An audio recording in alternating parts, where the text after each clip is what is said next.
Hello, everyone. I'm Daniel Bernier from Bell Canada. I'm a senior technical architect in the Smart Core Technology Strategy Group, and I will be talking about a concept we've been working through with NoviFlow around service programming using SRv6.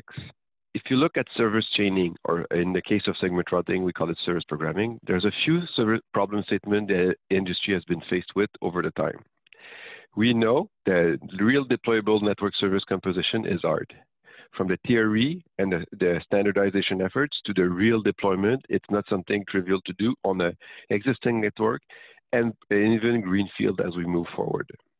We still largely rely on ACL or interface-based classification or mechanisms like this. I call them the MacGyver tweaks that we do to be able to try to do traffic steering and classification based on VLAN tags, type of service. We do route leaks, policy-based routing. There's a myriad of ways people have done over time. We also see that every SD1 overlay flavor that we are now seeing coming in the industry have their own version of a chaining magic.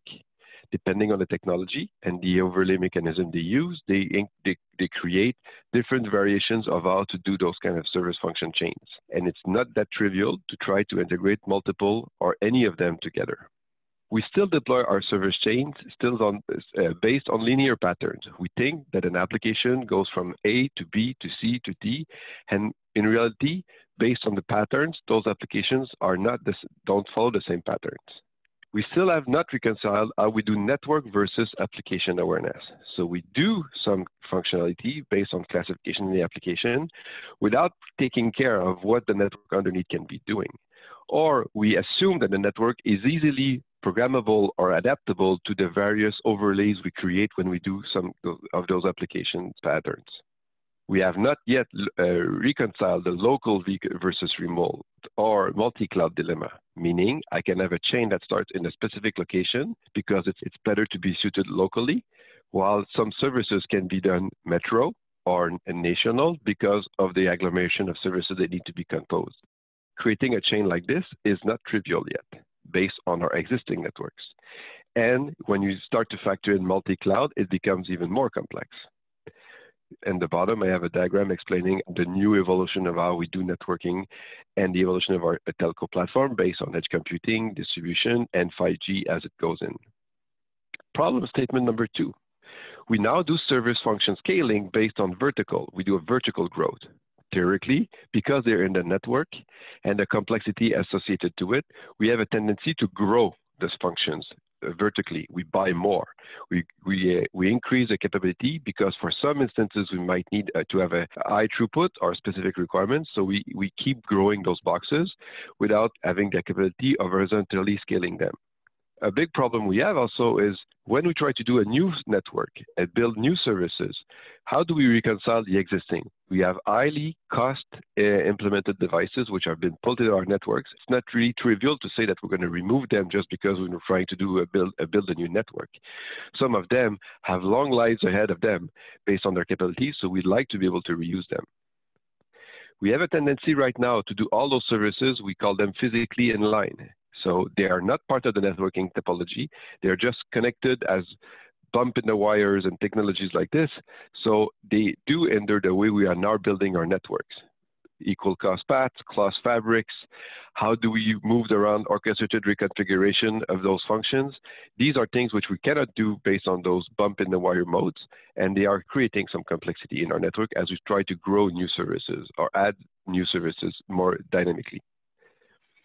And in a chain of hub by hub explanations like I did in the previous slide, service composition will always be hindered by the weakest link in the chain, meaning I might have a pattern that needs to go through A to B to C, and maybe only one pattern needs to be treated by the 3 functions in the chain, but because we have connected them one by one, the only way to be able to do it is that any box in the chain needs to support all of the load of the traffic, and not necessarily only the one which is relevant to him. And as we see now with IoT, the various versions of slicing that are coming up and the growing list of mobility or broadband service patterns that operators and consumers are requesting, those kind of complex compositions are going to be even more prevalent as we go along. If you look just at a mobility traffic pattern, before the SP gateway or UPF functionality, we might have features we want to add for security. Then we have various applications that come in the pattern that we might have different behaviors to it. Some will be default, will go across a few functions and go out. Some others will need to be optimized based on application. And those kind of functions grow and grow and grow. And because of the growth of new services that are coming up with 5G, newer edge computing models, those kind of patterns will grow exponentially. We cannot rely on a basic linear pattern chain and inline model to be able to serve those, because supporting those kind of models would be increasingly expensive and complex to support. If you look at a typical network, we go in the traffic patterns, which is we have a fabric, and all the hops it needs to go to create a chain is quite complex. This is just proving as a high-level explanation of how we actually need to traverse all those hops to create a complex chain of a GI LAN service, for example. This is really not necessarily a latency problem, because we have high-speed ASICs that can do the forwarding. The trick is more operational effectiveness and visibility of those chains when things start to break, including some complexity around making sure that all those functions are easily scalable, horizontally capable of being grown, load balance, and sometimes put out of commission when we need to do an update to them or something like this. Really operational problems. So if you look at cloud, the way cloud is looking at those capacities, there's new models of doing this. For example, I'm presenting a draft that exists right now around server density, but they explained that in cloud, you actually can create chains based on basic plumbing like we would have done in physical networks, like virtual wires or layer 2 connections between functions. They are now seeing a model which is more interesting to me, is a pipeline forwarding model, where you create those kind of virtualized links between those boxes, and you come into the virtual world or the cloud platforms as a physical entry point, and you exit out. But in the middle, you stay, in the case of containers, you stay in the user space forum constructs, but you actually have greater linear speed out of this, and server density gets increased. The reports prove it quite well. Now, the question I'm asking myself is, how can we leverage network programming models and new programmable hardwares with P4, NPL, or others to recreate this forwarding pipeline in a more high-speed latency capabilities? We also see the evolution of service control planes. Before, everything was standards protocols, BGP augmentations, or other kind of high-level constructs or protocols to create those kind of control planes. There's a myriad of them existing, and they're growing at the same speed in the SDOs. But you also see a tendency around more like cloud or SDN-like approach around those kind of control planes. You see the disaggregation of controls. You see gRPC being driven, like with GNMI, GNOI, and gRIBI, as being a model where you actually can program and configure from cloud to hardware right now with P4 runtime and such. We also see new capabilities with, for example, in the case of this, where a network service mesh, when you actually can create a registry of capabilities of all those service endpoints, and now be able to construct based on requirements a specific path in the network from physical to cloud. That drove the innovation we're trying to do or we tried to achieve with the Tofino team and the NoviFlow team, was around how can we integrate PNFs and VNFs in a model where we can actually both combine cloud and physical and be able to make those functions virtually inline, but simply reachable. Avoid complexity of orchestration and insane amount of overlays. So for this, we looked at segment routing v6 and the notion of service programming with all the functions around, initially the proxy functions, the m.ad, am, or as for static proxying, dynamic proxying, or masquerading, and we augmented this. We also benefit from this because if I leverage the service programming model, which is behind as well the network programming models of SRv6, I can start leveraging BGP or SRT to create those associated policies in my network. So I can come from a physical world, attach a policy that makes it reachable to the virtual world or another physical device, and back and forth without any complex orchestration mechanism. We can leverage BGP control planes, or we can leverage this cloud or new evolution registry systems like network service mesh to create those service registries and create those chains.